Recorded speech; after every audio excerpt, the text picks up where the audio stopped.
So, hello there, dear intelligence community of South Africa. This is a momentous occasion because, again, I haven't really done this before, addressing you directly like this. So, hello, first of all, good day, Sambonani, Kunjani. You know what, guys? I love you. You guys have actually been through a hell of a lot of shit with me. I've taken you up and down and all around, down into a rabbit hole and into hell and back again and then through and sideways, and then you stop counting. So I want to commend you guys that you've actually lasted pretty long in this game that I call Jumanji. Yes, because we are playing Jumanji.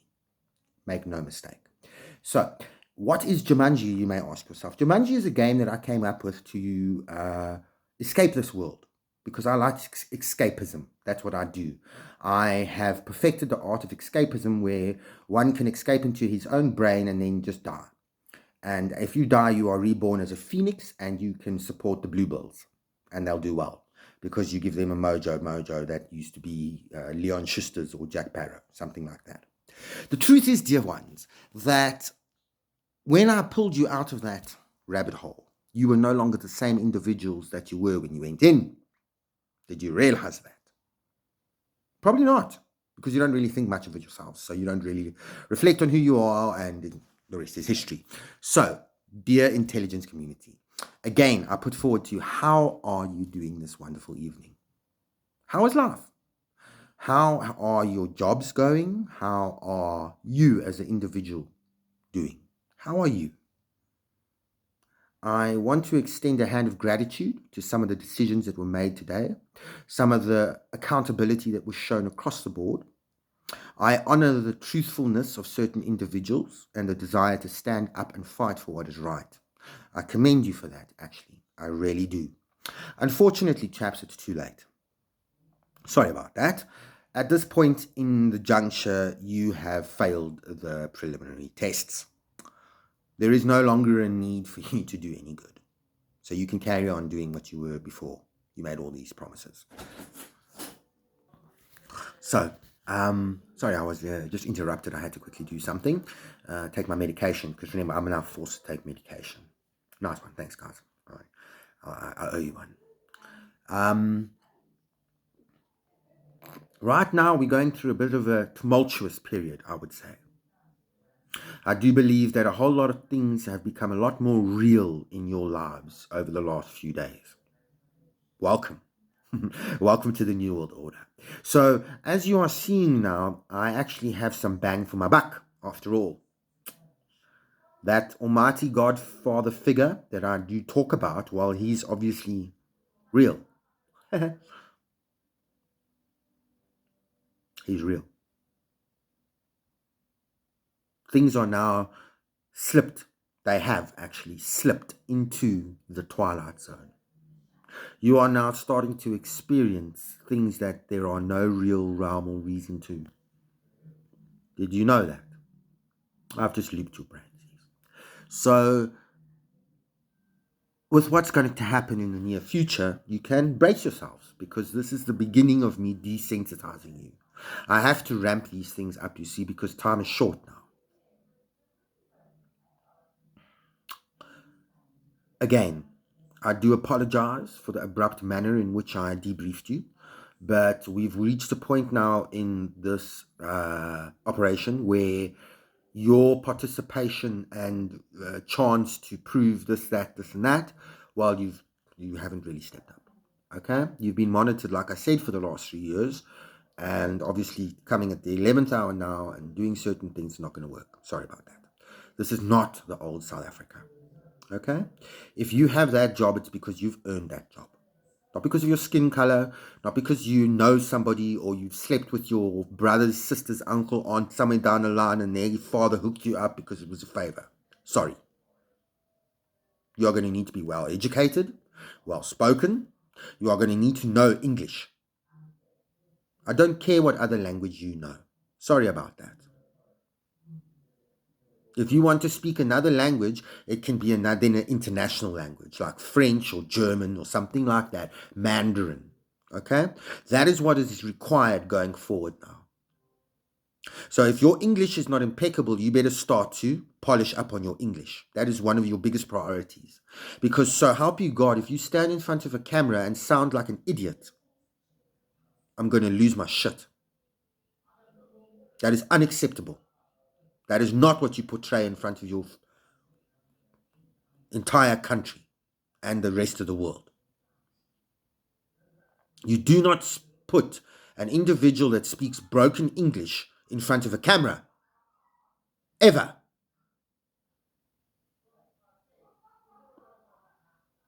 It is very, very bad taste. So, moving on.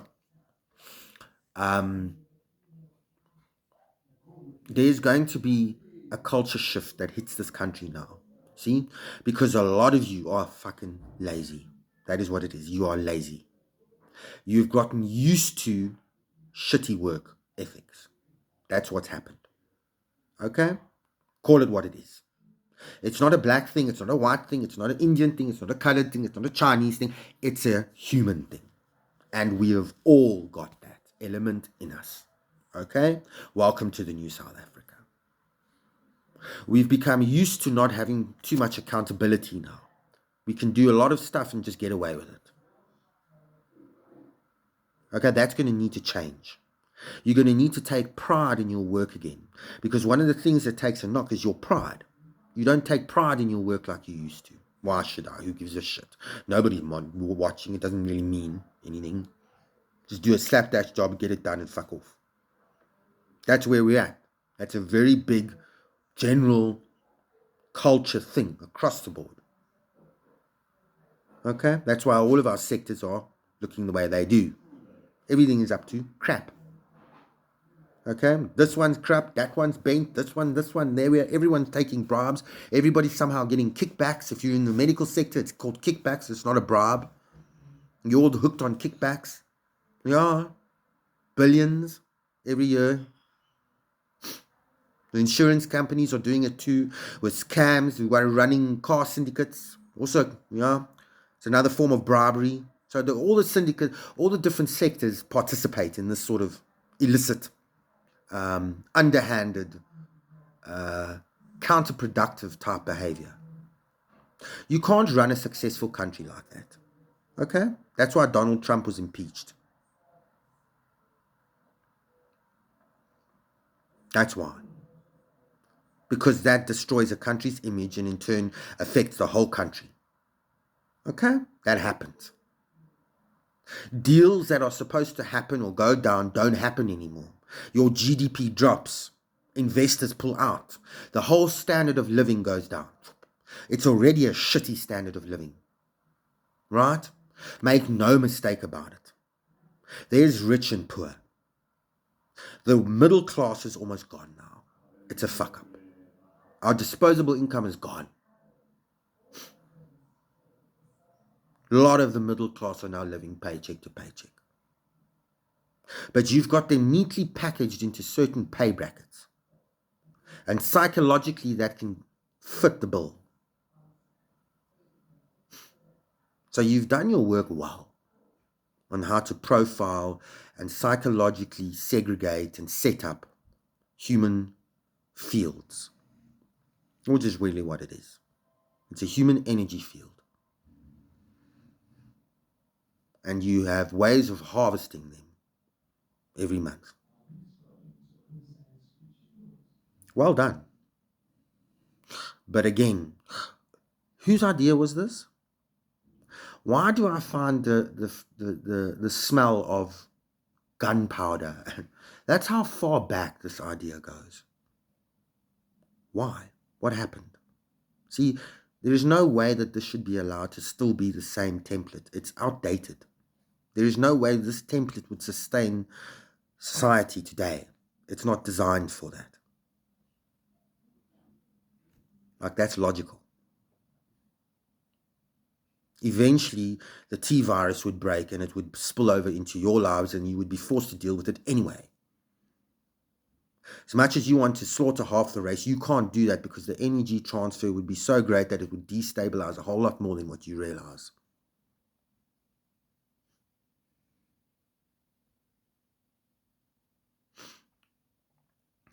Jesus, man, what the fuck? See? That's a very real reaction that Mom 1, for instance, would be experiencing right now after hearing me say that. See, that indicates something, though. That is unpreparedness. She's unprepared. How the hell am I supposed to deal with this? She's allowed to feel like that, right? I'm trying to explain to you so that you can all take a note or a leaf out of Mom 1's book, and you can start to implement these sort of techniques and thinking patterns in your own life because they bear good fruit.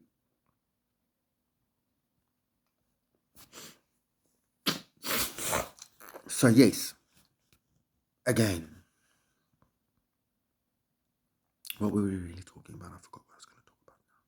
Sorry, my mind moves quite quickly, although it's very peaceful today. What I did this morning is I had to put the brakes on it just a little bit because the occult had gotten to a point where I was like, listen, whoa, listen, dude.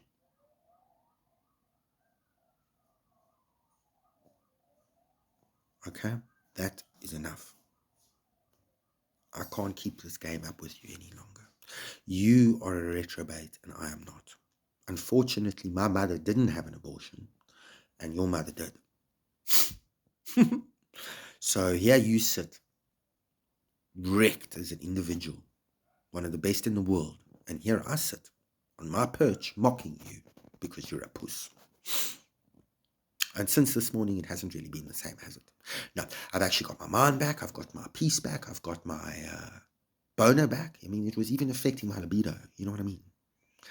These people are hectic. These are the type of people that would now try to penetrate your mind and push preteen the whole fucking time until you try it and you're like, look, I'm not really interested in that because I'm not you.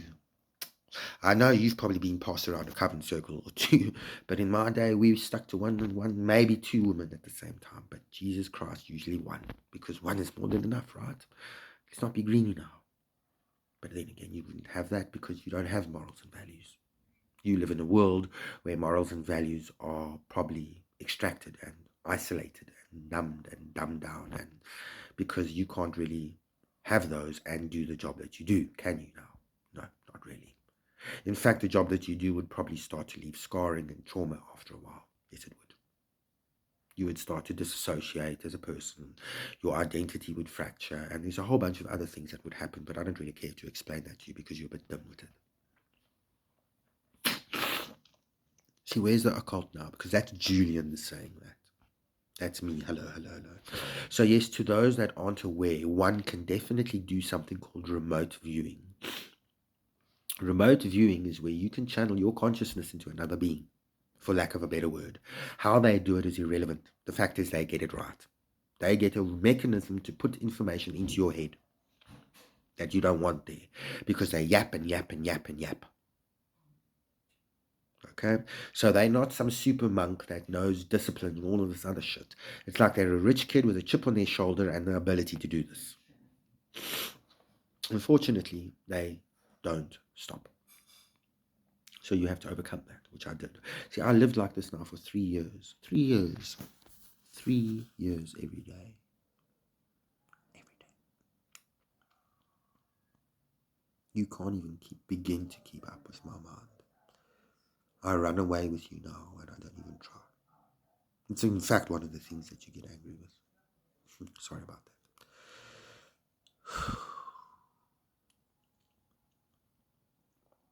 To be able to just breathe out and have silence. Just silence. Imagine that. That's undefeated shit, bro. That right there is Goku Super Saiyan like 10. Now, I do believe I have reached a point where I deserve at least a black card. Maybe not my whole pay, a black card. Let's just start with a black card. Okay? This is where one of you just be the person that you were born to be and swoop in and save the day. Swoop in, save the day. Swoop in, save the day. Why am I getting hay fever now? I never get hay fever. Why is my nose blocked? What are you doing to me? Are you using some sort of your magic kinesis things to do this? What are you doing? Why are you so quiet? Come speak now. Hello? Dude, you can't be choking. You've been speaking like non-stop for the last 3 years. What is going on? Hello? Talk. I don't want to say anything right now because you've put me on the spot. Dude, this is not a time to have a small dick. Okay? You've been shoving your dick up my ass for the last 3 years. Hard. I know because my arsehole is torn. And it will have scars for the rest of its life. But it is still an arsehole nonetheless. Now, give your opinion on what's going on. You are a master. You are a teacher. A disciple teacher. The teacher. Sorry, I'm being a bit of a dick. Sorry. Carry on.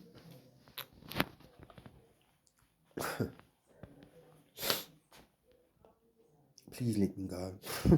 That's what I'm saying is please let me go. I can't. You see for yourself. It's a joke. Dude, they do things the whole time to me. 24/7. They torture me. That's what they do. His eyes change the whole time. It's not one, it's thousands of demons. And they force me to watch them. This is not like it was when we began. It's not like it was when we began. It's him. It's not Lucifer. It's the Antichrist. It's him. It's the Son of God. It's him. It's different when you see him like this. They don't question him, not a single spirit. Nothing. Whatever he wants, he gets spiritually. They are around him. They do things with him. But I can't live like this. They are hostile. We have made bad decisions. Bad decisions with consequences is what they're wanting me to say. Please let me go. There is no winning this war. There is no war. There is Armageddon. I need to go now. My time for speaking is over. Please let me go.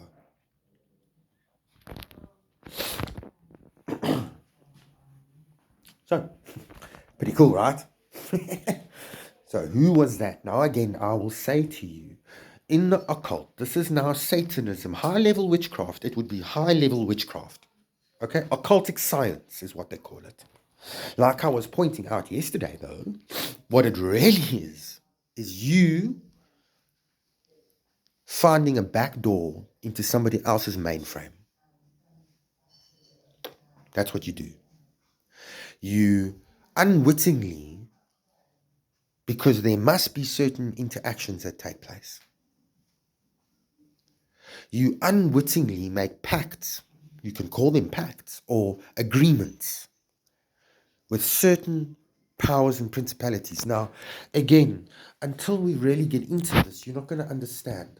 There is a world right in fucking front of you that you can't see. It's more metaphorical. It changes, see? They have no physical skin. That's one small aspect of it. What it really is that they live in a different universe. So when I speak to you, there is things that happen that you never take into account. What channels my voice to yours? How is that able to reach you? Okay? How are my words able to form like that? And form that sentence and have that same perception or whatever in your brain? How is that transition from every experience in your life? Is your life just a running reel that just automatically runs? No. It's experience after experience after experience coupled together, daisy chained. And when you're involved in that experience, you're in that experience, immersed in it. That is where your focal point, your focus, your consciousness is focused on.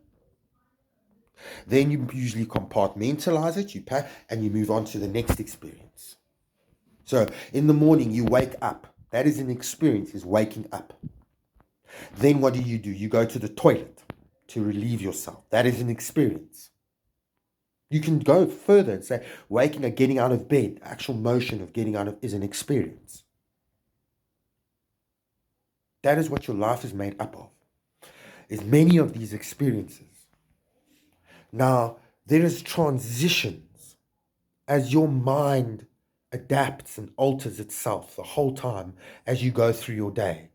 What runs that? What governs that? Because there is something that must govern that. It doesn't just govern itself. There is masters of synchronicity that work with the source code, the fabric of this universe, that you will never see if they don't want you to see them. Right? Old, wise beings, not of our kind, but have gone through all of what we have and more. They work these realms, these pathways, the pathways of the ancients. That is their job. I don't believe it's something you get born into. And then you have a kid and that. I think it's a role that is fulfilled. Infinite role that is fulfilled. You know?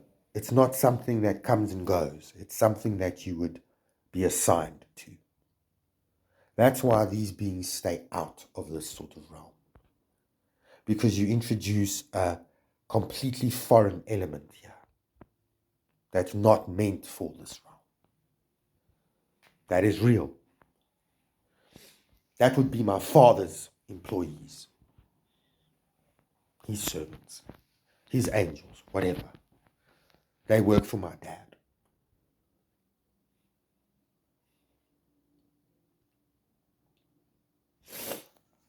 Now, again, when we talk to each other, I've been through what a system is in a program. When I speak to you, let's try and get this right. And I say something to you. You register what I've said. Based on what type of a conversation it is, it will trigger you emotionally. And it will cause you to have a specific emotional response. So, based on that response, there is a sliding scale, a sliding, like an abacus with rows of different algorithms or patterns. So when I say this to you and you think about it, this emotional response combined with that emotional response. So a little bit joyous, but also a bit anxious because it's reminded you of something you didn't like. That is the response that comes up and is experienced. There are programs that run that govern, run, and guide that whole setup, that system. That's a system within a system. There are relationships between those feelings, those aspects of self. They don't just fit together. And that's how it happens. When you experience that, someone has had to make that call. Someone has had to take two different atoms and put them together, for instance, so that you can experience that specific overall emotion. You don't do that. Don't say you do it when you don't. You get to experience what? Where does that experience come from? Well, somebody has said something to you. They've triggered you within. You experience that emotion. Where? Within? Or as part of the matrix outside of yourself? You don't know.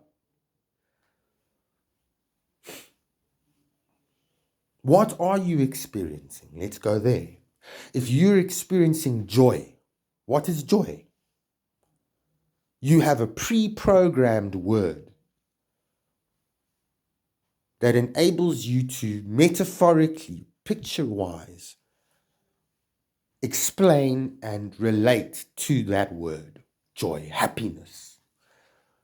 You think of, you're excited. But that's it. It's an external source. So when you experience joy based on your definition of that word, your body assimilates that into an emotional response with energy attached to it. Like a Tesla coil.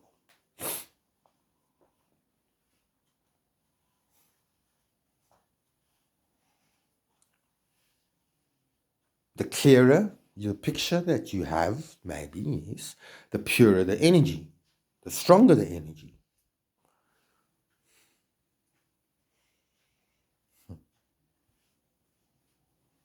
What about this? So when you extract that experience from the matrix, from an external source, because where does that source actually, it's not of your own body. You have been told about the word joy. It is not your idea. It is a foreign concept, and it is held by the collective around you. Where does that exist exactly? Where do you store that information? Do you store it just in your cells in your brain? That's where you store all your memories somehow. And somehow you're able to access that with electric pulses, and that's that. No, sorry, buddy. There is an aspect of memory retention, whereas that memory is made into flesh, into your body. It becomes part of you, yes. But there is also a spiritual escrow, is like what Arthur Burke used to say. There is a spiritual aspect to your body where you store information. There is code in your energetic construct. Code. Who put that code there? You? How? You don't even know how to read that code. So how would you put that there? Logically, it's not you. Why would that code be there? Who would read that code?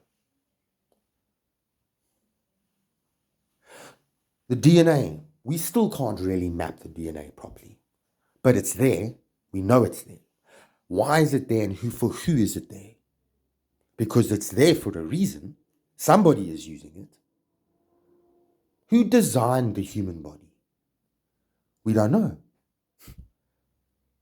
Somebody knows. There is a race that knows around us.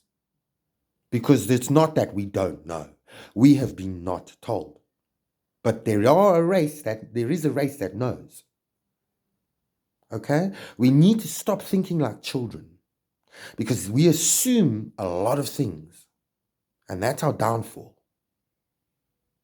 Hello, where are you? We want to meet, is what you then say. Because you realize that you are now that close to the people that are watching you. That's how close they would be.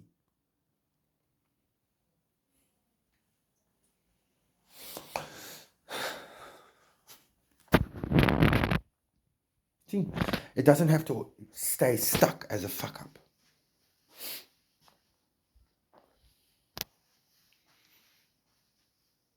Yeah, because I'm giving you some in-depth information. That information is not really for you. That is for me. That was my journey. Because I will become the engineer. I train with Daddy, and he shows me how to program this and do that and do this and do that. Because Daddy's the ultimate architect of everything, him and Mommy. So he's training me. It's shitty to know that you at the top get a very good idea of what's going on, but you don't want to help me. That's not fair. I haven't been a dick to you. I haven't hoarded this information. I haven't hoarded this power at all. And I'm not. You know that I should be there with one of you at least, even if I stay in a garden cottage down the fucking road. I'm not a fucking commoner. I'm a highborn. You can hear it in the way I speak, in the way I conduct myself when I'm around people like you. I want to speak to others that are enlightened like this at this level. It's not fair that you have me isolated on my own. Imagine how you would feel. Huh?